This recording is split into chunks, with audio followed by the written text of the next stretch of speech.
Brush dressing table پر رکھتے ہوئے انہوں نے سارا کی گال پر ہلکا سا ہاتھ رکھا اور کمرے سے باہر چلی گئی۔ پیچھے سارا نے آہستگی سے اپنا ہاتھ اٹھایا اور سیڑھیاں اترنے لگی۔ امی، آج میرا ٹیسٹ ہے، نئے ٹیچر آئے ہیں، بہت سخت مزاج لگتے ہیں، دعا کریں میرا ٹیسٹ اچھا ہو جائے۔ ناشتہ ختم کرنے کے بعد سارا دروازے کی جانب بڑھی۔ جمیلہ خاتون نے اپنے دل کی گہرائیوں سے دعا دیتے ہوئے کہا، میری بیٹی کا ٹیسٹ بہترین ہوگا انشاءاللہ، دیکھ لینا، سب سے زیادہ نمبر میری بیٹی کے ہی آئیں گے۔ سارا نے محبت سے مسکرا کر ماں کا ماتھا چوما اور باہر نکل گئی۔ پیچھے جمیلہ خاتون دروازے کی چوکھٹ پر کھڑی رہ گئی اور نظریں دروازے سے آگے جاتی اپنی بیٹی کی قدموں میں دعا کے پھول بچھاتی رہیں، اس کی دائمی خوشیوں کی تمنا لیے۔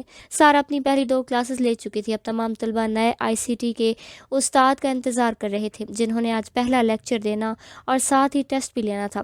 سارا کلاس میں کسی سے غیر ضروری گفتگو نہیں کرتی تھی، وہ خاموش مزاج تھی، بات چیت کم کرتی اور اکثر فارغ وقت میں اپنی ڈائری لکھا کرتی، مگر اگر کوئی ہم جماعت پڑھائی سے متعلق سوال کرتا تو وہ ضرور جواب دیتی، یہاں تک کہ دوسروں کی مدد بھی کرتی تھی۔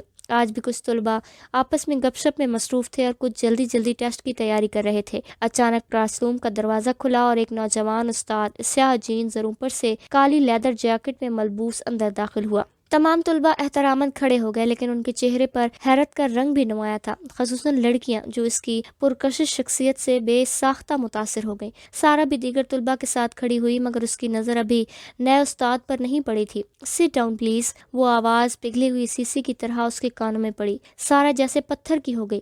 اس کے ارد گرد سب طلباء بیٹھ گئے، مگر وہ اب بھی کھڑی لرز رہی تھی، جیسے زمین پیر کے نیچے سے نکل گئی ہو۔ آپ بھی بیٹھ جائیں، یہی آواز پھر ابھری، اور اس بار اس نے بمشکل ہمت مجتمع کرتے ہوئے سر اٹھایا۔ سامنے زارون کھڑا تھا، وہی زارون جو اس کی زندگی کا سب سے تاریک باب بن چکا تھا۔ زارون بھی اسے ہی دیکھ رہا تھا، خاموش، جامد اور نگاہوں میں ایک گہری خلش لیے۔ سارا بھی چیخ پڑتی یا شاید آنسو بہا دیتی کہ اسی لمحے اس کے ساتھ بیٹھی نیلوفر نے اس کا ہاتھ تھاما اور جھک کر سرگوشی کی۔ پتا ہے، سر بہت ہینڈسم ہے، لیکن یہ کیا طریقہ ہے یوں گھورنے کا؟ نیلوفر کو لگا سارا ان کی شخصیت سے متاثر ہو گئی اور اس لیے نظریں ہٹانا بھول گئی ہے کہ سارا تو ابھی تک لرز رہی تھی۔ اسے سمجھ نہیں آ رہی تھی کہ یہ خواب ہے یا حقیقت، یہ آدمی پھر سے کیوں آ گیا ہے۔ دل کی دھڑکنیں بے ترتیب ہو چلی تھیں۔ اس نے کانپتی ہوئی آواز سے بمشکل نیلوفر سے کہا، میری طبیعت خراب ہو رہی ہے، مجھے باہر جانا ہے۔ نیلوفر گھبرا گئی، سارا کا رنگ اڑ چکا تھا۔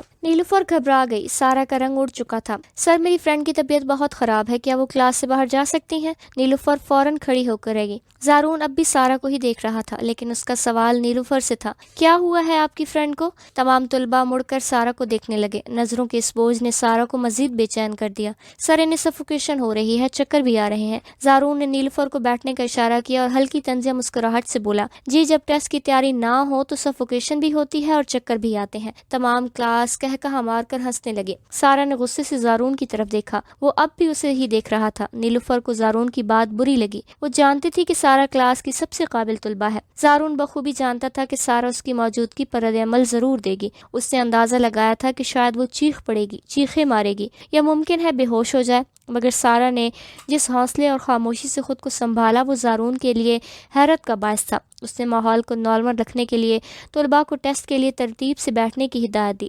سارا کی آنکھوں سے مسلسل آنسو بہہ رہے تھے، وہ نگاہیں جھکائے خاموشی سے آنسو پونچھتی رہی۔ نیلوفر اس کی کیفیت کو دیکھ کر رنجیدہ ہو گئی۔ وہ جو کچھ لمحے پہلے زارون کی شخصیت سے متاثر ہوئی تھی اب اسے بیزاری ہونے لگی تھی۔ سارا دل ہی دل میں اپنی ماں کو پکارنے لگی، امی کہاں ہیں آپ؟ پلیز آ جائیں، مجھے یہاں سے لے جائیں، ورنہ یہ آدمی اس بار واقعی مجھے ختم کر دے گا۔ اس کے منتشر خیالات کو زارون کی آواز نے توڑا۔ چلیں ٹیسٹ شروع کرتے ہیں، سب تیار ہیں؟ یس سر، کلاس نے بیک وقت جواب دیا۔ گڈ۔ زارون نے سوالات تقسیم کیے اور ٹیسٹ کا وقت بتاتے ہوئے ماحول کو سنجیدہ کر دیا۔ سارا کے ہاتھ کانپ رہے تھے، مگر اس نے قلم سنبھالا اور لکھنا شروع کیا۔ وہ جتنی خائف اور گھبراہٹ کا شکار تھی اتنی ہی ضدی بھی ہو چکی تھی۔ اس نے دل میں ٹھان لیا تھا کہ چاہے کچھ بھی ہو وہ یہ ثابت کر کے رہے گی کہ وہ نالائق نہیں اور اسے اپنا ٹیسٹ آتا ہے۔ کچھ دیر بعد زارون کسی کام سے کلاس سے باہر چلا گیا اور ایک دوسرے استاد کو نگرانی کے لیے چھوڑ گیا۔ زارون کی غیر موجودگی نے سارا کو کچھ حد تک سکون دیا۔ اس کی گرفت قلم پر مضبوط ہونے لگی اور وہ دل جمی سے پرچہ حل کرنے لگے۔ 10 منٹ گزر چکے تھے، زارون واپس نہیں آیا۔ سارا کا خوف کچھ دھندلا پڑنے لگا۔ اب وہ پوری تیزی سے لکھ رہی تھی۔ اس کی خواہش تھی کہ ٹیسٹ مکمل ہوتے ہی زارون کے آنے سے پہلے یہاں سے نکل جائے۔ لکھتے لکھتے اس کا قلم ہاتھ سے گر گیا۔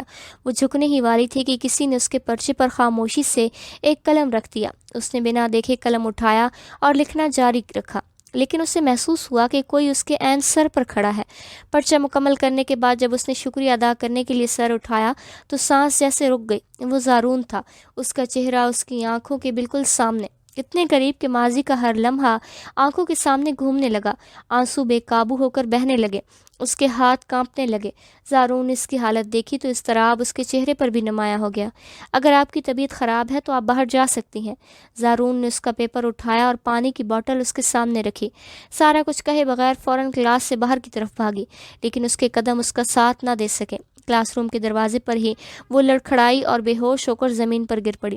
زارون فوراً لپکا، مگر اس سے پہلے نیلوفر اور ایک اور طلبہ نے اسے سنبھالا اور فوراً اسٹاف روم لے گئے۔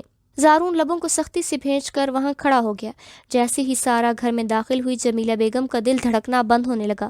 بیٹی کی زرد رنگت، لرزتے قدم اور بجھی ہوئی آنکھیں اس کے دل میں خنجر بن کر پیوست ہو گئیں۔ انہوں نے لپک کر سارا کو تھاما اور سہارا دے کر آہستہ آہستہ اس کے کمرے تک آئیں۔ بستر پر لٹا کر جب اس کے چہرے پر ہاتھ پھیرا تو اسے دیکھتے ہی ان کی آنکھیں بھیگ گئیں۔ پوچھنے کو ہزار سوال تھے مگر ہونٹ خشک اور آواز گم۔ وہ کچھ لانے کے لیے پلٹی ہی تھی کہ سارا نے کمزور ہاتھوں سے ان کا بازو تھام لیا۔ امی، وہ واپس آ گیا ہے۔ اس کی آواز میں کپ کپاہٹ تھی۔ امی، وہ مجھے ڈھونڈتا ہوا یہاں تک پہنچ گیا ہے۔ اب وہ مجھے نہیں چھوڑے گا۔ وہ ابو سے بدلہ لینا چاہتا ہے۔ مجھے نہیں معلوم کون سا بدلہ، مگر امی، وہ مجھے مار دے گا۔ جمیلہ بیگم کو لگا جیسے زمین ان کے قدموں تلے سے نکل گئی ہے۔ ان کے لبوں پر کانپتی دعا آ کر اٹک گئی۔ کون واپس آ گیا بیٹا؟ انہوں نے ٹوٹتے دل سے پوچھا اور دل ہی دل میں دعا کی کہ ان کا خدشہ غلط ہو۔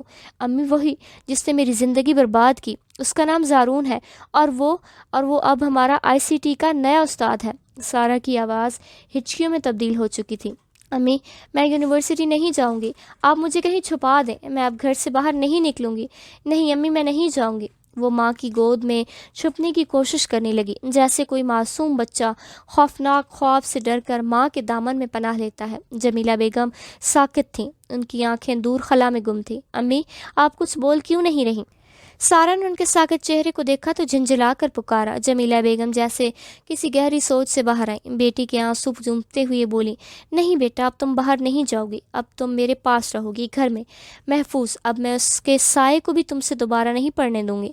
میں ابھی خالہ الماس کو بلاتی ہوں، تمہارے لیے ایک اچھا سا رشتہ دیکھتی ہوں، جلدی ہی تمہاری شادی کر دوں گی۔ وہ خود سے بڑبڑا رہی تھی جیسے فیصلہ کر لیا ہو، مگر شادی کا لفظ سن کر سارا کے لیے بجلی بن کر گرا۔ امی، شادی؟ مطلب میں کیسے شادی کر سکتی ہوں؟ کیوں نہیں؟ تم میں کون سی کمی ہے؟ تم خاموش رہو، کچھ نہیں ہوا تمہارے ساتھ، کسی کو کچھ پتہ نہیں۔ جمیلہ بیگم نے تھپکی دی۔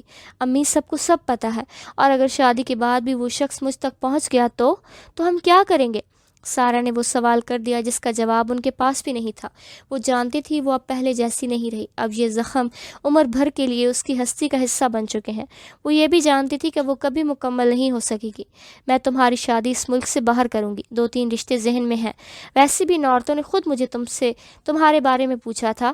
جمیلہ بیگم یہ کہتے ہوئے کمرے سے نکل گئیں کہ کچھ کھانے کو لائیں، اور سارا بستر پر پڑی چھت کو تکتے ہوئے خاموشی سے اپنی تقدیر کے ورق پلٹنے لگی۔ رات کے پرسکون سناٹے میں زارون اپنے کمرے کے اٹیچ ٹیرس میں بیٹھا سارا کے متعلق سوچوں میں گم تھا۔ سارا کا رد عمل بالکل ویسا ہی تھا جیسا زارون نے تصور کیا تھا، مگر اس کی آنکھوں میں اپنے لیے چھپا خوف زارون کے دل میں ایک کرب سا بٹھا گیا۔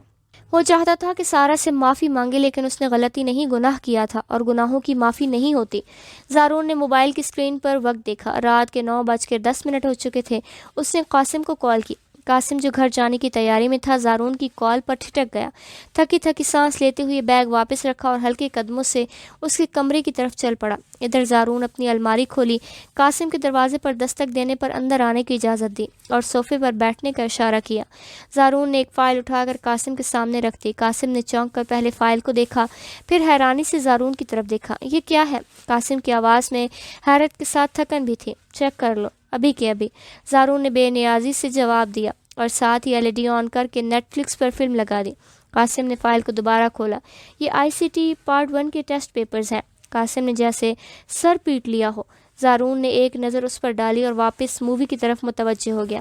ہاں، اب جب میں پڑھا رہا ہوں تو چیکنگ تمہیں ہی کرنی ہوگی، قاسم نے دانت پیستے ہوئی آہستہ آواز میں کہا، جو کہ زارون کے کان تک پہنچ گئی۔ اگر یہی کام کرنا تھا تو میں پہلے ہی کسی کالج یا یونیورسٹی میں اپنی CV دے آتا۔ دی ہوگی، لیکن شاید کسی نے تمہیں اس قابل نہیں سمجھا۔ قاسم کی تیوری چڑھ گئی۔ یہ فقرہ محض مزاحیہ انداز میں کہا گیا تھا، حالانکہ زارون خود بھی بخوبی جانتا تھا کہ اگر قاسم تدریس کے شعبے میں ہوتا تو بلا شبہ ایک قابل، محنتی اور باصلاحیت استاد ثابت ہوتا۔ قاسم واقعی اب جھنجھلا چکا تھا۔ ایک تو دن بھر کی تھکن کے بعد وہ گھر جا کر کچھ دیر آرام کرنا چاہتا تھا، اور اوپر سے زارون نے اسے پیپر کی جانچ پر بٹھا دیا، اور جیسے ہی یہ سب کافی نہ تھا، الٹا اسے نالائکی کا تانا بھی دے ڈالا۔ قاسم نے منہ بنایا اور دل ہی دل میں کوسنے لگا۔ قاسم نے تقریباً 35 منٹ میں تمام پیپرز چیک کر لیے تھے۔ کام ختم کرتے ہی اس نے پیپرز کو ترتیب سے فائل میں رکھا اور اٹھ کر زارون نے قاسم کو ہدایت دی، سارا کے گھر پر نظر رکھو، ساتھ ہی اپنے خاص آدمی کو بھی وہاں تعینات کر دو۔ ایک لمحے کو خود سے اس کے ذہن میں سوال ابھرا، میں یہ سب کیوں کر رہا ہوں؟ وہ الجھن میں تھا، بے چینی میں مبتلا، جیسے اپنے ہی افعال کا مطلب سمجھنے سے قاصر ہو۔ حقیقت تو یہی تھی کہ زارون سارا سے صرف معذرت کرنا چاہتا تھا۔ اس کے دل پر بوجھ تھا جیسے ہلکا کرنے کے لیے وہ بس ایک موقع چاہتا تھا۔ وہ آزادی سے اپنی زندگی جیے، جس سے چاہے شادی کرے۔ زارون کو اس پر کوئی اعتراض نہ تھا، ہونا بھی نہ چاہیے تھا، مگر جب سے اس نے سارا کی شادی کی خبر سنی تھی، جیسے کچھ ٹوٹ کر بکھر گیا ہو۔ اس کے اندر کی زمین ہل گئی تھی، وہ خود کو کھو بیٹھا تھا۔ اس کی سوچیں، اس کے فیصلے سب کچھ بے ربط ہو چکے تھے۔ اب وہ ہر وہ قدم اٹھا رہا تھا جو عقل اور اخلاق اور اصولوں کے منافی تھا، اور اسے خود بھی اس کا شعور تھا، مگر احساس جرم، بے چینی اور انجانہ سا کھو دینے کا خوف اسے کچھ بھی کر گزرنے پر مجبور کر دے رہا تھا۔ رانا زارون، یہ تم کیا کرتے پھر رہے ہو؟ مجھے اپنی تربیت پر افسوس ہونے لگا ہے۔ زارون نے جیسے ہی دادا جان کی کال وصول کی، دوسری طرف سے ان کی جھنجھلاتی ہوئی آواز اس کی کانوں میں گونجی۔ وہ جانتا تھا کہ رانا قیوم کی نگاہیں اس کے ہر قدم پر جمی ہوئی ہیں، اس لیے اس کی سرزنش پر اسے قطعاً کوئی حیرت نہ ہوئی۔ کیا کر رہا ہوں میں؟ زارون نے بے نیازی اور تمسخر سے جواب دیا، جسے انجام کی پرواہ ہی نہ ہو۔ کیوں اس لڑکی کی زندگی میں مداخلت کر رہے ہو زارون؟ اس معصوم بچی کی جتنی زندگی تم نے برباد کی ہے، کیا وہ کم تھی کہ اب تم اس کا باقی ماندہ سکون بھی چھیننے چلے گئے ہو؟ رانا قیوم کا صبر اب آخری حد کو چھو چکا تھا۔ غصے سے ان کی آواز کپ کپانے لگی۔ دل چاہ رہا تھا کہ وہ کچھ ایسا کر گزریں جو زارون کی آنکھیں کھول دے، مگر زارون اپنی روایتی سنگدلی کے ساتھ جواب دیا، اگر اس کی زندگی بربادی کی ہے تو اسے آباد بھی میں ہی کروں گا، اور ویسے بھی میں نے اسے ابراہیم کے ساتھ اپنی آنکھوں سے دیکھا ہے۔ جب تک یہ معاملہ واضح نہیں ہو جاتا وہ کہیں نہیں جا سکتی۔ زارون کے لہجے میں وہی پرانا تکبر اور ضد بول رہی تھی۔ رانا قیوم کا ضبط اب لبریز ہو چکا تھا۔ دل چاہا کہ وہ اس کی زبان بند کر دے، کاش کوئی گولی ہوتی جو اس کی خودسری کا علاج کر سکتی۔ زارون، جو اس بچی کے ساتھ ہو چکا ہے وہ کوئی معمولی بات نہیں ہے۔ اب اگر تم اس کی زندگی میں مزید مداخلت کی تو یاد رکھو کہ مجھ سے برا کوئی نہیں ہوگا۔ یہ کہہ کر رانا قیوم نے فون بند کر دیا۔ ان کی سانسیں تیز ہو رہی تھیں، چہرہ سرخ تھا اور خون کا بہاؤ حد سے زیادہ تجاوز کر رہا تھا۔ وہ جانتے تھے زارون ان کی بات کا اثر لینے والا نہیں، وہ بچپن سے ہی ایسا ہے، ضدی، خودسر اور حد سے بڑھ کر خود کو درست سمجھنے والا۔ رانا قیوم بے بسی سے کرسی کی پشت سے ٹیک لگائے بیٹھ گئے۔ دل میں بس ایک ہی دعا تھی کہ اللہ سارا کو زارون جیسا اندھی صفت انسان سے محفوظ رکھے۔ سارا کے گھر شادی کی تیاریاں زور و شور سے جاری تھیں۔ اگرچہ یہ ایک سادہ سی نکاح کی تقریب تھی، مگر جمیلہ خاتون شب و روز بازاروں کی چکر لگا رہی تھی۔ وہ اپنی بیٹی کی ہر چھوٹی سی چھوٹی ضرورت کا بھی خیال رکھ رہی تھی۔ بظاہر وہ پرسکون دکھائی دیتی، مگر اندر ہی اندر ایک انجانی بے چینی انہیں مسلسل گھیرے جا رہی تھی۔ ان کے دل میں بار بار یہی سوال اٹھتا کہ کیا واقعی انہوں نے یونیورسٹی میں سارا کی شادی کی خبر دیکھ کر درست کیا؟ انہوں نے اس بارے میں سارا سے کوئی بات نہ کی تھی کہ کہیں وہ مزید پریشان نہ ہو جائے۔ شام کے 7 بج رہے تھے۔ سارا اپنے کمرے کی کھڑکی میں خاموشی سے کھڑی چاند کو تک رہی تھی۔ کبھی یہی چاند اس کے لبوں پر مسکراہٹ بکھیر دیتا تھا اور وہ اسی سے اپنی خیالی شہزادے کی باتیں کیا کرتی تھی، مگر آج اسی چاند کی چمک میں اسے کوئی کشش محسوس نہ ہوئی، نہ کوئی خواہش باقی رہی، نہ کوئی خواب۔ جہاں لڑکیاں شادی کے موقع پر شوخیوں، ہنسیوں اور نئی زندگی کی سہانیوں میں تصور میں کھو جاتی تھی، وہاں سارا تھی، خوف اور اندیشوں میں گھری ہوئی۔ اسے کسی قسم کی اچھی فضا محسوس نہیں ہو رہی تھی۔ وہ محض اپنی ماں کی خوشی کے لیے خاموش تھی۔ اسی سوچ میں ڈوبی وہ کھڑکی سے پلٹی ہی تھی کہ اس کے موبائل فون پر اچانک بیل بجی۔ اس نے گردن موڑ کر بیڈ پر رکھے فون کی طرف دیکھا۔ اسکرین پر وہی نامعلوم نمبر جگمگا رہا تھا جس کی کال اسے چند روز قبل موصول ہوئی تھی۔ سارا نے فوراً کال کو نظر انداز کر دیا۔ فون مسلسل بجتا رہا، پھر خاموش ہو گیا، لیکن اگلے ہی لمحے میسج الرٹ کی آواز نے خاموشی توڑ دی۔ کسی نے مسلسل کئی پیغامات بھیجے تھے۔ سارا نے بیزاری سے فون اٹھایا اور پیغامات کھولے۔ ان الفاظ کو پڑھ کر اس کا چہرہ ایک دم زرد پڑ گیا۔ اگر اب تم نے میری کال نہ اٹھائی تو انجام کی ذمہ دار تم خود ہوگی۔ ایک لمحے کو اس کے بدن میں سنسنی دوڑ گئی، دل کی دھڑکن بے ترتیب ہو گئی اور وہ پھٹی پھٹی نظروں سے اسکرین کو تکتی رہ گئی۔ فون دوبارہ بجنے لگا۔ سارا نے کانپتے ہاتھوں سے کال اٹھائی۔ کل تم مجھ سے ملنے آؤ گی؟ زارون کا لہجہ تحکم بھرا تھا۔ نہیں، میں نہیں آؤں گی، کبھی بھی نہیں۔ تم ایک سائی کی طرح میرے پیچھے لگ گئے ہو۔ میرا پیچھا کیوں نہیں چھوڑ دیتے؟ ابھی بھی کیا کچھ باقی رہ گیا ہے؟ خدا کرے تم غرق ہو جاؤ۔ سارا کی آواز میں چیخ تھی، کرب تھا اور ہذیانی کیفیت نمایاں تھی۔ وہ بلند آواز میں بولنے لگی۔ کمرے کی خاموش فضا اس کے الفاظ سے لرزنے لگی، لیکن اس کی والدہ جمیلہ خاتون جو سر درد کی دوا لے کر سو چکی تھی، سارا کی آواز سے بے خبر نیند کی آغوش میں تھی۔ زارون کو لمحے بھر کو سارا کی حالت پر افسوس ضرور ہوا، مگر وہ جانتا تھا کہ اب اگر وہ نرم پڑا تو سارا کبھی اس کی بات نہیں مانے گی۔ اگر تم نے میری بات نہ مانی تو اس کا خمیازہ تمہاری ماں کو بھگتنا پڑے گا۔ میرے لیے معمولی سا حادثہ کروانا کوئی بڑی بات نہیں۔ یہ الفاظ کسی دھمکی سے زیادہ ایک زہر آلود تلوار کی مانند تھے جو سارا کے وجود کو چیر گئی۔ زارون جانتا تھا کہ سارا کمزور دل ہے اور وہ ڈر کے مارے جھک جائے گی، لیکن سارا اسی لمحے خوفزدہ ہونے کے باوجود پس نہیں ہوئی۔ اس کی آواز روحانسی ضرور تھی مگر لہجہ پر عزم۔ مجھ سے بہتر تمہیں کون جانتا ہے؟ میں جانتی ہوں تم کیا کچھ کر سکتے ہو، مگر اب نہیں۔ زارون نے دکھ سے آنکھیں موند لی۔ دل میں خواہش جاگ اٹھی کہ کاش وہ اسی لمحے کو اپنی زندگی سے مٹا سکتا۔ کل یونیورسٹی کے باہر مجھ سے ابھی وہ جملہ مکمل بھی نہ کر پایا تھا کہ سارا نے کال کاٹ دی۔ زارون کی آواز فضا میں گم ہو گئی۔ ہیلو سارا؟ لیکن دوسری جانب خاموشی تھی۔ سارا نے فون بند کر دیا اور اسے سائڈ ٹیبل کی دراز میں رکھ دیا۔ پھر وہ بستر پر بیٹھ گئی، گھٹنوں کو باہوں میں جکڑا اور دھیرے دھیرے رونے لگی۔ یا اللہ پلیز میری مدد فرما۔ اگر وہ واقعی کچھ کرنے پر اتر آیا ہے تو وہ ضرور کرے گا۔ یا اللہ میری امی کی حفاظت فرمانا۔ میرے پاس صرف وہی ایک رشتہ ہے، کہیں وہ انسان مجھ سے وہ بھی نہ چھین لے۔ اندیشوں کے اندھیرے میں سارا کی آنکھیں نم تھی، لیکن اس کا دل جانتا تھا کچھ بھی ہو جائے وہ زارون سے ملنے نہیں جائے گی، کسی صورت نہیں۔ رات آنکھوں میں کٹ گئی۔ سارا کی پلکوں کو لمحے بھر کو بھی سکون نہ ملا۔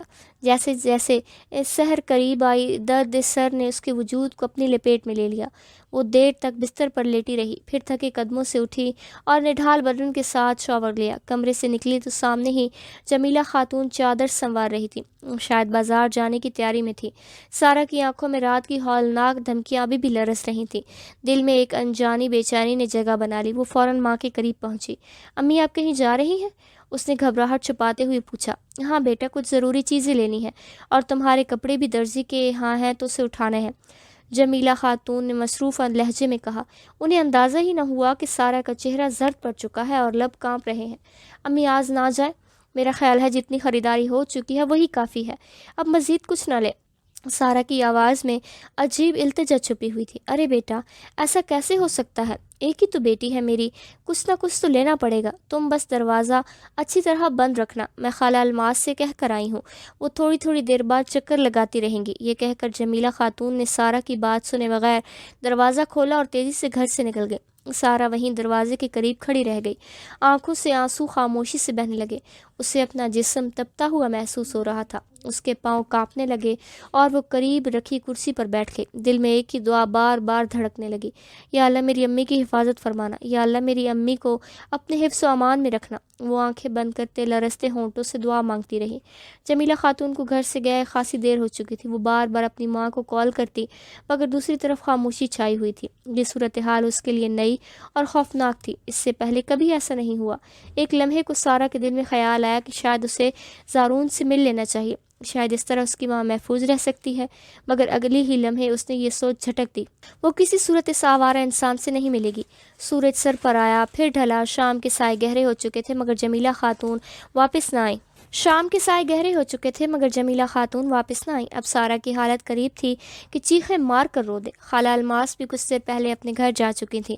سارا نے ایک بار پھر کپ کپاتے ہاتھوں سے اپنی ماں کو فون کیا، لیکن بدستور کوئی جواب نہ ملا۔ تبھی دروازے کی بیل بجی۔ سارا ہڑبڑا کر اٹھی اور بھاگ کر دروازہ کھولا۔ سامنے جو منظر تھا اس نے گویا پتھر کر دیا ہو، مطلب زارون نے اپنا کہا سچ کر دکھایا۔ جمیلہ خاتون کی پیشانی پر پٹی بندھی تھی، ہاتھ پر معمولی زخم تھا اور چہرے پر ہلکی تھکن کی پرچھائیاں تھیں۔ امی، یہ سب کیسے ہوا؟ سارا تڑپ کر ان کے قریب پہنچی اور سہارا دے کر صوفے تک لائی، خود بھاگ کر پانی کا گلاس لائے۔ جمیلہ خاتون نے چند گھونٹ پانی پیے اور گلاس میز پر رکھتے ہوئے بیٹی کو دیکھا جس کے چہرے کا رنگ زرد ہو چکا تھا۔ ارے بیٹا، تم اتنی پریشان کیوں ہو؟ کچھ خاص چوٹ نہیں آئی؟ اب یہ ڈاکٹر بھی تو چھوٹے سے زخم پر اتنی بڑی پٹی باندھ دیتے ہیں۔ انہوں نے نرم لہجے میں بیٹی کو تسلی دی۔ مگر امی، یہ سب کیسے ہوا؟ سارا کی آنکھوں میں آنسو بھر آئے۔ بیٹا، ان امیر زادوں کو نہ اپنی گاڑیوں کا ہوش ہوتا ہے، نہ سڑک پر چلنے والوں کا۔ ایک لڑکی کی گاڑی سے معمولی سی ٹکر ہو گئی۔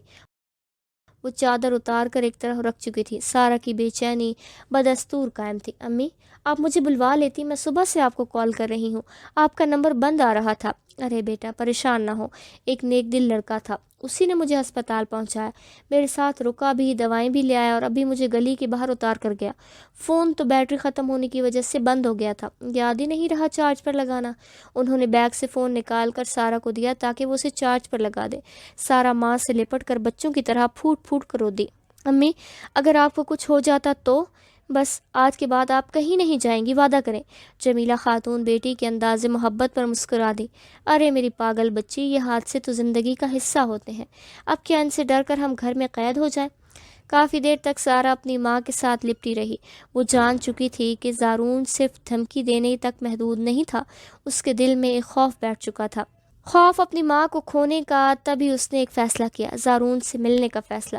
جمیلہ خاتون کو دوائی کھلا کر اس کے ماتھے پر بوسہ دے کر سارا نے انہیں سلایا، پھر دبے قدموں سے اپنے کمرے میں آئی اور اس نمبر پر کال ملائی جس سے اسے گزشتہ رات کال آئی تھی۔ زارون بے چینی سے کمرے میں ٹہل رہا تھا، غصے اور جھنجھلاہٹ نے اسے جکڑ رکھا۔ سارا کا اس سے نہ ملنا اسے بے حد برہم کر رہا تھا۔ اب وہ پختہ ارادہ کر چکا تھا کہ صبح ہوتے ہی خود اس کے گھر جائے گا۔ ابھی وہ انہی خیالات میں گم تھا کہ اچانک اس کے فون کی اسکرین پر سارا کا نام جگمگایا۔ اسی لمحے کی حیرت نے زارون کو ساکت کر دیا۔ سارا کی کال! یہ وہ لمحہ تھا جس کی اسے امید نہ تھی۔ اس نے فوراً کال اٹھا لی۔ ہیلو سارا، زارون نے بے تابی سے اس کا نام پکارا۔ دوسری طرف سے سارا کی زخمی مگر مضبوط آواز ابھری۔ تو تم نے واقعی وہی کیا جس کی دھمکی دی تھی؟ ہم نے تمہارا آخر کیا بگاڑا ہے؟ کیوں میری اور میری ماں کی زندگی عذاب بنا دی ہے؟ زارون لمحہ بھر کے لیے گڑبڑا گیا۔ اسے اندازہ نہیں تھا کہ سارا کیا کہہ رہی ہے۔ وہ کچھ سمجھ نہ پایا کہ وہ کس بات کا الزام دے رہی ہے۔ ٹھیک ہے، میں صبح تم سے ملوں گی، لیکن یاد رکھنا اگر تم نے دوبارہ میری ماں کو کوئی نقصان پہنچایا تو میں سیدھا پولیس کے پاس جاؤں گی۔ سارا کی آواز میں اب کی بار لرزش کم اور حوصلہ زیادہ تھا۔ زارون نے اس کی پولیس والی بات کو یکسر نظر انداز کر دیا۔ اس لمحے بس ایک ہی بات اس کے دل کو بھا رہی تھی، سارا کل اس سے ملنے آ رہی ہے۔ حالانکہ وہ سمجھ چکا تھا کہ سارا کسی غلط فہمی کا شکار ہے، شاید اسے لگا تھا جمیلہ خاتون کے حادثے کے پیچھے اسی کا ہاتھ ہے، مگر زارون نے دانستہ طور پر اس سے غلط فہمی کو دور نہ کیا۔ وہ جانتا تھا کہ اگر سچ بتا دیا تو شاید سامنے سارا ملنے کا ارادہ ختم کر دے۔ ٹھیک ہے، تم کل یونیورسٹی آ جانا، زارون نے نرمی سے کہا۔ سارا بغیر کچھ کہے کال منقطع کر دی۔ زارون نے فون ایک طرف رکھا اور خود بستر پر گر کر آنکھیں موند لی۔ جو کچھ ہو رہا تھا وہ اس کے منصوبے کا حصہ تو نہ تھا، لیکن اب اسے لگتا تھا کہ شاید یہی واحد راستہ ہے۔ چند لمحے بعد اس نے قاسم کو فون کیا۔ قاسم نے فون اٹھایا تو زارون نے تفصیل سے اگلے دن کے احوال سے اسی ہدایات دی۔ قاسم کچھ دیر خاموش رہا، اس کی خاموشی حیرت سے لبریز تھی، لیکن اس نے زارون کی کسی بات پر سوال نہ کیا، کیونکہ وہ جانتا جب زارون کوئی فیصلہ کرے تو اسے روکنا آسان نہیں تھا۔ اگر سارا جمیلہ خاتون کو ناشتہ کرایا، ماں پر ابھی تک ناشتہ گزشتہ شام کے واقعے کی تھکن نمایاں تھی، لیکن سارا نے خود کو مضبوط ظاہر کیا۔ وہ ان کے سامنے اپنے دل کی ہلچل نہ آنے دینا چاہا۔ یونیورسٹی سے کال آئی تھی، کچھ ضروری بات کرنی ہے، اس لیے بلایا ہے۔ جمیلہ خاتون نے چونک کر اسے دیکھا۔ کیا کوئی خاص بات ہے بیٹا؟ سارا نے مسکرا کر سر ہلایا۔ جی امی، سب ٹھیک ہے، بس شاید کسی ریسرچ یا فائل ورک کا معاملہ ہو۔ جمیلہ خاتون کو تشویش ضرور ہوئی، لیکن بیٹی کی نرمی اور اعتماد بھری گفتگو نے ان کی تشویش کو وقتی طور پر دبایا۔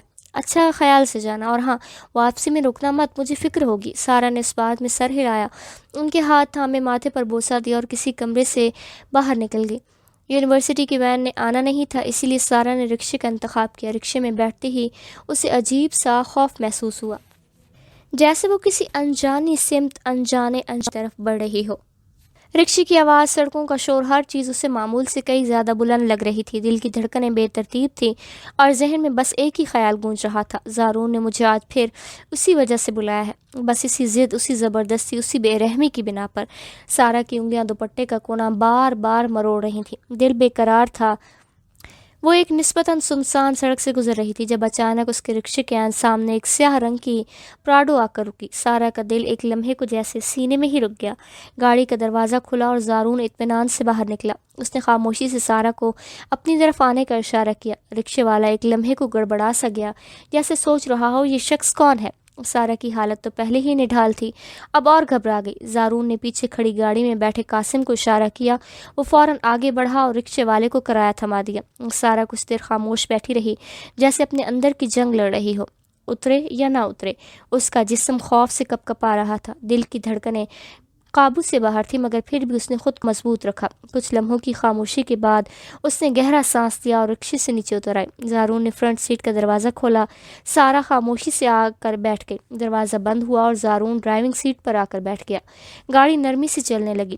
سارا نے آج گلابی پھولوں والی نفیس کرتا پہنا تھا اور ساتھ میں ہم رنگ دوپٹہ بھی نہایت کرینے سے سر پر اڑھا رکھا تھا۔ اس کے چہرے پر کسی قسم کا میک اپ نہ تھا، مگر اس سادگی میں جو حسن تھا وہ بیان سے باہر تھا۔ اس کا چہرہ کم عمری اور معصومیت کا عکس تھا، جس سے وہ کوئی چھوٹی سی بچی ہو جو اس سنگ دل دنیا میں وقت سے پہلے بڑی ہو گئی۔ زارون کے سامنے سارا بالکل بچی ہی لگتی تھی۔ زارون کی عمر 29 برس تھی۔ دراز کا چوڑے کندھے کسرتی جسم، ہلکی ہلکی بھوری داڑھی اور گہری بھوری آنکھیں اس کی شخصیت میں ایک پرکشش ٹھہراؤ پیدا کرتے تھے۔ زارون نے گاڑی کا رخ اپنے فلیٹ کی جانب موڑ دیا۔ اگرچہ وہ عمومی طور پر اپنے بنگلے نما رہائش گاہ میں مقیم تھا، مگر سارا کو وہاں لے جانا فی الحال ممکن نہ تھا۔ کہاں لے جا رہے ہو تم مجھے؟ سارا کی آواز میں گھبراہٹ اور بداعتمادی دونوں جھلک رہی تھی۔ پتہ چل جائے گا، تھوڑا صبر کرو۔ زارون نے نگاہیں سڑک پر جماتے رکھتے ہوئے سرد لہجے میں جواب دیا۔ مجھے جلدی گھر جانا ہے، امی میرا انتظار کر رہی ہوں گی۔ سارا کی آواز میں التجا تھی اور اس کی آنکھیں بے چین ہو چلی تھیں۔ زارون کے قریب بیٹھنا اور اس کا مسلسل خاموش رہنا اسے کسی اندھیرے غار میں داخل ہونے جیسا محسوس ہو رہا تھا۔ 2 گھنٹے میں تمہیں واپس چھوڑاؤں گا، زارون نے یقین دلانے کی کوشش کی، مگر سارا کو یقین تھا کہ یہ 2 گھنٹے بھی ان لمبی اذیت ناک راتوں کی طرح ہی گزریں گے جن میں وہ خود سے لڑتی رہی تھی۔ 20 منٹ بعد گاڑی ایک فلک بوس عمارت کے سامنے آ کر رکی۔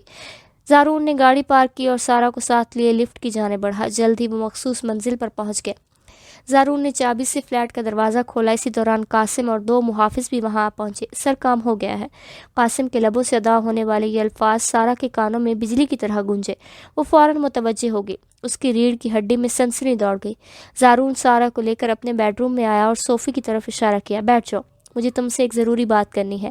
سارا دروازے کے قریب ہی ساکت کھڑی رہی، جیسے کسی بھی لمحے فرار کی راہ دیکھ رہی ہو۔ بیٹھ جاؤ، فکر مت کرو، میں تمہیں ہاتھ بھی نہیں لگاؤں گا، لیکن اگر اسی طرح کھڑی رہی تو پھر کسی بات کی گارنٹی نہیں دے سکتا۔ زارون کے طنزیہ الفاظ پر وہ بے اختیار صوفے پر آ بیٹھی، اگرچہ اس کی سانسیں اب بھی بے ترتیب تھی۔ زارون کو اس بات کا دکھ ضرور تھا کہ سارا اس کے پاس خود کو اتنا غیر محفوظ محسوس کر رہی ہے۔ تھوڑی دیر بعد ہمارا نکاح ہے، سب انتظامات مکمل ہیں، بیوٹیشن بھی آ رہی ہے۔ زارون نے ایک سانس میں سب کچھ کہہ دیا۔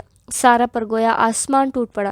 وہ کچھ لمحے کے لیے ساکت ہو گئی، جیسے اس کے ارد گرد کی دنیا ختم ہو گئی ہو۔ دماغ ٹھیک ہے تمہارا؟ یہ کیا بکواس ہے؟ اگلے ہفتے میری شادی ہے، وہ چیخ کر دروازے کی طرف بڑھی، مگر وہ وہاں تک پہنچتی اس سے پہلے ہی زارون نے پھرتی سے اسے دبوچ لیا اور کھینچ کر بیڈ کے قریب لے آیا۔ سکون سے میری بات سنو، اگر تم نے یہ نکاح نہ کیا تو تم اچھی طرح جانتی ہو کہ میں کیا کچھ کر سکتا ہوں۔ زارون نے اسے کوہنی سے پکڑ کر اپنے قریب کیا۔ سارا پوری قوت سے خود کو چھڑانے کی کوشش کر رہی تھی۔ میرے پاس تو کچھ بھی نہیں بچا مسٹر زارون، تم اب مجھے کس بات کی دھمکی دے رہے ہو؟ وہ ٹوٹ چکی تھی، مگر اس کی آواز میں تلخی اور تھکن سے بھری سچائی تھی۔ اگر تم اپنی ماں کو زندہ دیکھنا چاہتی ہو تو جیسے میں کہہ رہا ہوں ویسا ہی کرو۔ میرے آدمی تمہارے گھر کے آس پاس پھیل چکے ہیں، میرے ایک اشارے پر تمہاری ماں اوپر پہنچ جائے گی۔ زارون نے سرد لہجے میں کہتے ہوئے سارا کے سامنے موبائل اسکرین کر دی۔ اسکرین پر وہی جانا پہچانا گھر دکھائی دیا، مگر اس کے ارد گرد عام کپڑوں میں متشبہ چہروں کی بھرمار تھی۔ سارا کا رنگ فک ہو گیا، اب اس کے پاس کسی انکار یا مزاحمت کا راستہ نہ بچا تھا۔ وہ جانتی تھی کچھ بھی ہو جائے وہ اپنی ماں کو کھونے کی تاب نہیں لا سکتی تھی۔ ہاں، اس نے سر اس بات میں ہلایا، مگر اس کی آنکھیں شعلہ فشاں بھی ہو چکی تھیں۔ اللہ کرے تم مر جاؤ، یاد رکھنا جیسا میرے ساتھ کر رہے ہو کل تمہاری بیٹی کے ساتھ بھی یہی سب ہوگا۔ سارا نے غصے اور نفرت سے بھرے ہاتھوں سے زارون کے سینے پر ضربیں برسانا شروع کر دیں۔ وہ خاموش کھڑا رہا، نہ روکا نہ پلٹا، لیکن جب سارا نے بیٹی کا کہا تو جیسے اس کے دل پر کوئی بجلی گری ہو۔ سارا مار مار کر تھک گئی تو وہ نیچے بیٹھ گئی اور پھوٹ پھوٹ کر رونے لگے۔ وہ مسلسل بد دعائیں دیتی رہی، مگر زارون خاموشی سے سن کر دروازے کی جانب بڑھ گیا۔ برائیڈل ڈریس اور بیوٹیشن بھجوا رہا ہوں، بنا کسی تماشے کے تیار ہو جانا، اس نے جاتے جاتے کہا، مگر پھر جیسے وہ ایک آواز پر ٹھٹک گیا۔ سفید چادر بھجوانا، جنازے پر سفید کفن ہی اڑایا جاتا ہے۔ سارا کے سپاٹ لہجے میں چھپی بے بسی اور زہر نے زارون کے دل کو چیر کر رکھ دیا۔ اس نے آنکھیں سختی سے بند کی، ایک گہرا سانس لیا اور خاموشی سے کمرے سے باہر نکل گیا۔ کچھ ہی دیر بعد وہ سارا ابراہیم سے سارا زارون بن گئی۔ اس نے نہ کوئی سنگھار کیا، نہ بیوٹیشن کو اندر آنے دیا، بلکہ بیڈ کی سفید چادر کو خود پر لپیٹ لیا۔ آج اس کا دل خون کے آنسو رو رہا تھا۔ اسے زندگی میں کبھی ایسی بے بسی محسوس نہ ہوئی تھی۔ وہ سوچ رہی تھی، کاش اس کا کوئی بھائی ہوتا جو اس کی ڈھال بنتا تو شاید یہ دن نہ دیکھنے پڑتے۔ نکاح کی مختصر سی رسمی کارروائی مکمل ہو چکی تھی۔ سارا کمرے کے ایک کونے میں بیڈ کے ساتھ زمین پر ٹیک لگائے بیٹھی تھی، چہرہ بے رنگ، وجود بے جان۔ زارون صوفے پر بیٹھا اسے دیکھتا رہا۔ آدھے گھنٹے سے زیادہ کا وقت گزر چکا، مگر سارا کی خاموشی نہ ٹوٹی۔ زارون جانتا تھا کہ وہ ذہنی طور پر کس مقام پر ہے، اس لیے اس نے خاموش رہنے کو ہی بہتر سمجھا۔ چلو میں تمہیں گھر چھوڑاتا ہوں۔ زارون کے نرم لہجے میں کہے گئے الفاظ پر بھی سارا میں کوئی جنبش نہ ہوئی۔ وہ یوں ہی بیٹھی رہی جیسے کچھ سن ہی نہ پائی ہو۔ زارون نے آگے بڑھ کر نرمی سے اس کے بازو تھامے اور اسے سہارا دے کر آہستہ آہستہ گاڑی تک لے گیا۔ قید زارون سارا کو اس کے گھر چھوڑ آیا تھا۔ گاڑی میں بیٹھے بیٹھے وقفے وقفے سے سارا کے جسم میں کپ کپی سی دوڑ جاتی، جیسے اسے شدید سردی لگ رہی ہو۔ حالانکہ زارون نے کب کا اے سی بند کر دیا تھا۔ وہ اس کی یہ حالت دیکھ کر خاموش تھا، مگر اندر ہی اندر ٹوٹ رہا تھا۔ گھر پہنچ کر سارا نے دروازہ کھٹکھٹایا۔ زارون اس کے ساتھ ہی کھڑا رہا۔ سارا کو اس لمحے ہوش ہی نہ تھا کہ محلے کے لوگ گھر سے جھانک جھانک کر دیکھ رہے تھے۔ کچھ عورتیں چہمگوئیاں کر رہی تھیں کہ سارا ایک لڑکی کے ساتھ بڑی سی گاڑی میں واپس آئی ہے، اور کچھ نہ تو یہ تک کہہ دیا کہ وہ شاید چند دن اسی کے ساتھ گزار کر لوٹی ہے۔ دروازہ کھلا تو جمیلہ خاتون نے سامنے کھڑی زرد چہرے والے اپنی بیٹی کو دیکھا، جو اچانک ان سے لپٹ گئی۔ ان کی نظر فوراً سارا کے پیچھے کھڑے اس لڑکے پر پئی۔ یہ وہی تھا جو کل انہیں ہسپتال لے کر گیا تھا۔ جمیلہ خاتون سارا کو اندر لے آئیں۔ زارون بھی ساتھ ہی اندر داخل ہو گیا اور دروازہ بند کر دیا۔ جیسے ہی سارا نے ٹی وی لاؤنج میں قدم رکھا، وہ زمین پر گر گئی۔ زارون نے جمیلہ خاتون نے گھبرا کر اسے سہارا دیا اور صوفے پر لٹایا۔ جمیلہ خاتون روتی ہوئی پانی لینے گئی۔ زارون نے ان کے ہاتھ سے گلاس لے کر سارا کے چہرے پر پانی کے چھینٹے مارے، مگر سارا میں کوئی جنبش نہ ہوئی۔ سارا، سارا میری بچی، ہوش میں آؤ، کیا ہو گیا ہے میری بیٹی کو؟ جمیلہ خاتون سارا کو پکارنے لگی۔ اسے فوراً ہسپتال لے جانا ہوگا، زارون نے فیصلہ کن لہجے میں کہا، اور لمحہ ضائع کیے بغیر سارا کو بازو میں اٹھا لیا۔ اس نے اسے گاڑی کی پچھلی سیٹ پر لٹایا اور جمیلہ خاتون بھی ساتھ بیٹھ گئی۔ مسلسل قرآنی آیات پڑھ کر سارا پر دم کرتی رہی۔ ہسپتال پہنچتے ہی سارا کو ایمرجنسی وارڈ میں منتقل کر دیا گیا۔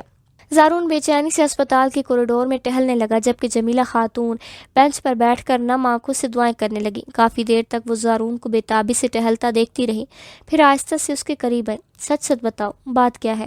ان کے لہجے میں بے بسی اور مانگ کا درد چھلک رہا تھا۔ زارون نے نظریں جھکائے تمام کہانی ابتدا سے لے کر اسی لمحے تک سچ سچ کہہ دی، یہاں تک کہ نکاح کا ذکر بھی کر دیا۔ دوران گفتگو اس کی آواز میں ندامت تھی اور آنکھیں زمین سے جمی تھی۔ سارا کی ماں خاموشی سے اس کی بات سنی اور پھر غصے سے بھرپور ایک زوردار تھپڑ اس کے چہرے پر رسید کیا۔ وہ چپ چاپ کھڑا رہا، نہ پلٹا نہ رکا، کیونکہ اسے معلوم تھا غلطی صرف اور صرف اس کی ہے۔ آس پاس کھڑے لوگ اس منظر کو حیرت سے دیکھ رہے تھے۔ ابھی جمیلہ خاتون اس سے کچھ اور کہتی کہ ایمرجنسی وارڈ کا دروازہ کھلا اور ڈاکٹر باہر آیا۔ ڈاکٹر صاحب، میری سارا کیسی ہے؟ جمیلہ خاتون بے قراری سے آگے بڑھی۔ دیکھیں، انہیں نروس بریک ڈاؤن ہوا ہے اور ابھی تک ان کے جسم میں کوئی موومنٹ نہیں آئی۔ یہ خطرے کی بات ہے، اگلے 72 گھنٹے نہایت اہم ہے۔ آپ دعا کریں اور براہ مہربانی ریسیپشن پر فیس جمع کرا دیں تاکہ ہم اگلے مراحل شروع کر سکیں۔ یہ سن کر جمیلہ خاتون بینچ پر ڈھیر ہو گئی، آنکھوں سے بے آواز آنسو بہنے لگے اور لبوں سے فقط دعائیں۔ زارون جیسے اب اپنے کیے کا صحیح اندازہ ہوا تھا، خاموشی سے ریسیپشن کی طرف بڑھا، فیس جمع کرائی اور ہسپتال کی عمارت سے باہر آ گیا۔ شام کی روشنی مدھم ہو رہی تھی، اندھیرا چھا رہا تھا، مگر زارون کا دل اس سے کہیں زیادہ تاریک تھا۔ وہ اسپتال کے دروازے کے سامنے کھڑا بے بس سا نظریں آسمان کی جانب کیے دل ہی دل میں ایک ہی دعا مانگ رہا تھا، یا اللہ سارا کو کچھ نہ ہو، مجھے اس سے معافی مانگنے کا ایک موقع دے دیں۔ سارا کو 42 گھنٹوں بعد ہوش آیا، مگر حیرت انگیز طور پر اس کے چہرے پر نہ کوئی شکوہ تھا، نہ کوئی چیخ و پکار، نہ ہی کسی قسم کی مزاحمت۔ اس کے خاموش جاگنے پر زارون اور جمیلہ خاتون دونوں ہی حیرت میں ڈال گئے۔ جمیلہ خاتون تو ذہنی طور پر خود کو اس کے شدید رد عمل کے لیے تیار کر چکی تھی۔ ان کا خیال تھا کہ بیٹی کے ہوش میں آتے ہی اسے سنبھالنا مشکل ہو جائے گا، لیکن سارا تو جیسے کسی گہرے خلا میں ڈوبی ہوئی تھی۔ وہ ہونٹ سے یہ خاموشی کی چادر اڑے صرف چھت کو تکتے ہوئے بستر پر لیٹی رہی۔ جمیلہ خاتون اب بھی اس کے قریب کرسی پر بیٹھی رہتی تھی، دل میں مسلسل دعائیں اور آنکھوں میں آنسو لیے۔ زارون دن میں کئی بار کمرے میں آتا، مگر دونوں ماں بیٹی کی طرف سے مسلسل بے نیازی اور خاموشی اس کا استقبال کرتی۔ زارون دوا لینے کے لیے ڈاکٹر سے مشورے کے بعد ہسپتال کی کوریڈور میں نکلا ہی تھا کہ اچانک اس کا فون بجا۔ اسکرین پر گھر کا نمبر جگمگا رہا تھا۔ اس نے فوراً کال ریسیو کی۔ دوسری طرف ملازمہ کی گھبرائی ہوئی آواز سنائی دی، صاحب جی، بڑے صاحب کی طبیعت اچانک بہت خراب ہو گئی ہے، وہ بے ہوش ہو گئے ہیں، آپ فوراً آ جائیں پلیز۔ یہ سنتے ہی زارون کے قدموں تلے سے زمین نکل گئی، اس کے چہرے کا رنگ زرد پڑ گیا۔ جہانگیر کو کہو فوراً دادا جان کو ہسپتال لے کر جائے۔ میں پہنچتا ہوں۔ زارون نے ایک لمحہ ضائع کیے بغیر دوسرا موبائل نکالا اور قاسم کو مختصر پیغام بھیجا، بڑے صاحب کو ہسپتال لے گئے ہیں۔ اس نے کال کاٹ دی اور تیزی سے ہسپتال کی پارکنگ کی طرف بڑھ گیا۔ چند ہی گھنٹوں میں زارون کراچی سے اسلام آباد کی فلائٹ لے چکا تھا۔ صبح کے 3 بجے جب وہ ہسپتال پہنچا تو دادا جان کی حالت کچھ بہتر ہو چکی تھی۔ بلڈ پریشر گر جانے کے باعث ان کی طبیعت بگڑ گئی تھی، مگر بروقت ہسپتال پہنچانے کی وجہ سے حالت سنبھل گئی۔ 2 دن ہسپتال میں نگرانی کے بعد ڈاکٹر نے اسے ڈسچارج کر دیا۔ زارون جو ان دنوں دل کے کئی محاذوں پر زخمی کھڑا تھا، دادا جان کے ساتھ گھر واپس آ گیا، مگر اب اس کی سوچ میں سارا کی پرچھائیاں مزید گہری ہو چکی تھیں۔ زارون نے بالآخر اپنے دادا رانا قیوم کو اس نکاح کے بارے میں سب کچھ بتا دیا۔ رانا قیوم نے گہری خاموشی اختیار کر لی۔ ناراضی ان کے چہرے سے عیاں تھی، مگر وہ کچھ کہہ نہیں سکے، شاید اس لیے کہ ان کی ناراضگی کا آخری سہارا ان کا اکلوتا پوتا زارون ہی تھا۔ پچھلے 1 ہفتے سے زارون اسلام آباد ہی میں تھا۔ ان 7 دنوں میں کوئی ایسا لمحہ نہیں گزرا جب اس نے سارا کو یاد نہ کیا ہو۔ اس کی نیند، سکون اور قرار سب سارا کے ساتھ جا چکا تھا۔ وہ روز اسے کال کرنے کی کوشش کرتا، مگر ہر بار فون بند ملتا۔ وقت جیسے بوجھ بن کر اس کے سینے پر آ گرا تھا۔ وہ اپنے دادا کی بیماری کے سبب خاموشی سے وقت گزار رہا تھا، مگر دل کے اندر ایک طوفان پل رہا تھا۔ اس روز زارون سے رہا نہ گیا۔ اس نے قاسم کو حکم دیا، جاؤ سارا کے گھر جا کر اس کی خیریت معلوم کرو۔ قاسم فوراً روانہ ہو گیا، مگر 1 گھنٹے بعد جب اس نے جو خبر دی، زارون کا خون کھول اٹھا۔ سر، میڈم وہاں نہیں ہے اور آس پاس کے لوگوں سے پتہ چلا ہے کہ وہ لوگ یہاں سے جا چکے ہیں، یہاں تک کہ انہوں نے گھر اور دکان دونوں بیچ دیے ہیں۔ یہ سن کر زارون کو یوں محسوس ہوا جیسے کسی نے اس کے سینے میں انگارے بھر دیے ہیں۔ وہ ایک جھٹکے سے اٹھا اور سامنے رکھی میز پر زور سے لات ماری۔ فائلیں، شیشے سب فضا میں بکھر گئے۔ تم نے ان کے گھر پر نظر کیوں نہیں رکھی تھی؟ زارون کی آواز غصے سے کپکپا رہی تھی۔ قاسم بوکھلا گیا۔ سر، آپ نے حکم نہیں دیا تھا تو مجھے مناسب نہیں لگا، میں جلدی میں وہاں سے نکلا تھا، 3 دن ہسپتال میں دادا جان کے ساتھ رہا، اگر میں نہیں کہہ سکتا تو تمہیں خود اپنا دماغ استعمال کرنا چاہیے تھا۔ زارون کا ہر لفظ آگ اگل رہا تھا۔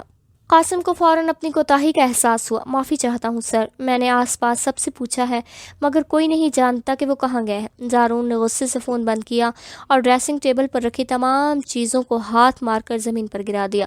اس کی آنکھوں میں خون اتر آیا تھا۔ کمرے میں پھیلی بے ترتیبی اور اس کی دھواں کیفیت گواہی دے رہی تھی کہ وہ حد ضبط سے بہت آگے جا چکا ہے۔ سارا ایک بار پھر اس کی پہنچ سے دور ہو چکی تھی، اور اس بار شاید ہمیشہ کے لیے۔ زارون نے بالآخر اپنے دادا سے ملاقات کے بعد کراچی واپسی کی راہ لی۔ رانا قیوم نے بھی اس بار اسے روکنا مناسب نہ سمجھا، شاید اس لیے کہ وہ زارون کی خاموشی میں چھپی اذیت کو سمجھ چکے تھے۔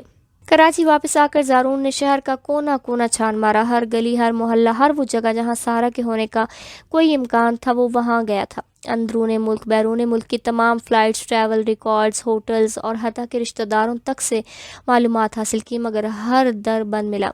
سارا جیسے زمین پر تھی ہی نہیں۔ وہ 2 ماہ جنون کی کیفیت میں گزرے۔ ایک پل ایسا نہ تھا جس میں زارون نے سارا کی تلاش ترک کی ہو۔ اس دوران وہ اپنے آپ کو مکمل طور پر فراموش کر چکا تھا۔ نہ کھانے پینے کی ہوش رہی، نہ کاروبار کی فکر۔ ایک خواب کی مانند زندگی بکھرتی جا رہی تھی۔ ایسے میں اگر کوئی تھا جو اسے سہارا دیے ہوئے تھا تو وہ قاسم تھا، جس نے زارون کی غیر موجودگی اور بے خبری میں سب کچھ سنبھالا ہوا تھا۔ آج زارون اپنے دادا رانا قیوم سے ویڈیو کال پر بات کر رہا تھا۔ کیمرے کے اس پار موجود بوڑھے شخص کی آنکھوں میں حیرت اور دکھ بیک وقت نظر آ رہا تھا۔ یہ وہ زارون نہیں تھا جسے وہ ہمیشہ صاف ستھرا، تیار شدہ اور متوازن دیکھا کرتے تھے۔ اب سامنے وہ شخص تھا جس کی آنکھوں کے گرد سیاہ حلقے، چہرے پر بڑھتی ہوئی بے ترتیب داڑھی اور شکن زدہ کپڑے اس کے اندرونی طوفان کا پتہ دے رہے تھے۔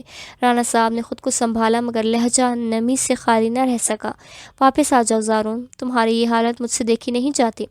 زارون نے سر جھکا لیا۔ اس نے دونوں ہاتھوں کی انگلیاں آپس میں پیوست کر لیں اور نظریں فرش پر گاڑ دیں کہ کہیں دادا جان اس کی آنکھوں میں تیرتی نمی نہ دیکھ لیں۔ کیسے آ جاؤں دادا جان، اپنی زندگی کو یوں ہی چھوڑ کر آ جاؤں؟ آواز مدھم تھی مگر دل کی گہرائی سے نکلی تھی۔ کافی دیر تک خاموشی رہی، پھر اس نے آہستگی سے اپنا چہرہ اوپر اٹھا ایک ٹوٹے ہوئے شخص کی مانند کہا، آ رہا ہوں دادا جان، ہار کر واپس آ رہا ہوں۔ اس سے پہلے کہ اس کی آنکھوں سے آنسو بہہ نکلتے زارون نے کال منقطع کر دی۔ زندگی کی سب سے بڑی بازی وہ ہار چکا تھا، اب لوٹنا ہی اس کی مجبوری بن چکی تھی۔